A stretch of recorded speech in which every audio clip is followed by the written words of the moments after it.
तो पद्मिनी जी, ऋषि कपूर जी जिनकी आप इतनी बड़ी फैन रही, इतने बड़े सुपरस्टार थे, उनके साथ आप एक बहुत ही बढ़िया फिल्म कर रहे थे जिसमें मैंने सुना है आपने उनको एक नहीं दो नहीं काफ़ी बार आपको थप्पड़ मारना पड़ा था। आप सोचिए, मतलब मेरे लिए कितनी बड़ी बात और कितनी डिफिकल्ट बात थी कि जिस एक्टर की मैं इतनी बड़ी फैन थी और उनको मैं जैसे पूजती थी और एकदम से मुझे उनको, मैं भूलने की कोशिश करती हूँ लेकिन आप लोग मुझे भूलने नहीं देते। उनको मुझे क्या था, सीन ये था कि उनको मैं थप्पड़ मारती हूँ तो एक टिपिकल जो होता है फिल्मों में, थिएटर में आप थप्पड़ मारते हो तो इट्स जस्ट एन एक्शन, आप एक्शन करते हो। लेकिन राज अंकल वाज वेरी एडमेंट कि वो रियलिस्टिक चाहिए था उनको, क्योंकि थोड़ा सा चीट करते हैं हम लोग, पर उनको वो बिल्कुल वो रियलिज्म चाहिए था उस शॉट में, बिकॉज इट वाज मतलब बहुत ही इफेक्टिव सीन था वो, बहुत ही ड्रामेटिक सीन था वो। तो he didn't want to leave any stone unturned.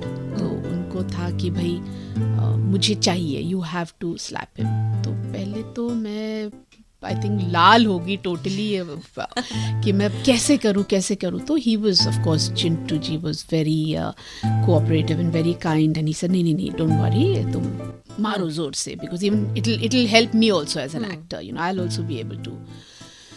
And I did just that and वो काफ़ी उसके टेक्स रीटेक लेते गए। तो आई थिंक मुझे लगता है 5-7 रीटेक्स हुए, तो तब तक तो चिंटू जी का गाल लाल हो गया।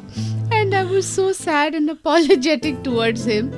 एंड ऑफ कोर्स मजाक में कहा मैं इसका बदला लूंगा जरूर। और एक फिल्म हमने की थी राही बदल गए, अच्छा, उसमें he had to slap me and that was just a one take shot. So he said नहीं, बदला नहीं निकला अभी।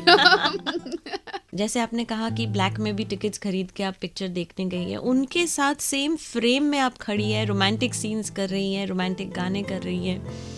So it must have been like a different experience for you. Yes, it was. Actually, my first romantic song, अभी आप कह रही हैं तो it's coming, to me, lovely memories are coming back.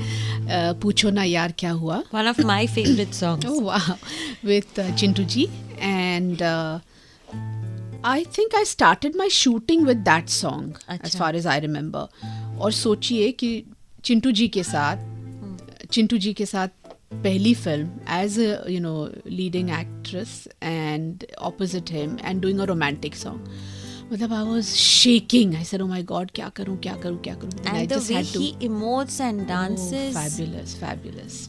You end up looking at him only, but no, as an actor वो बहुत मतलब सामने वाले को हेल्प करते हैं, because he's so good himself that you naturally get motivated to perform as good as him, if not better. How nice. सफ़ेद साड़ी में एक विधवा का रोल निभाया आपने प्रेम रोग में, और वो भी इतना कॉम्प्लेक्स था। तो हाउ डिफ़िकल्ट वॉज इट, क्योंकि आपकी उम्र भी बहुत कम थी उस वक्त, तो mentally emotionally was it a little tormenting? नहीं, फॉर्चुनेटली अगेन राज अंकल के साथ थी वो फिल्म, तो he is such a brilliant director कि मतलब मुझे लगता है वो बुत से भी काम निकलवा सकते थे। He was so good. कुछ पन्ने जिंदगी के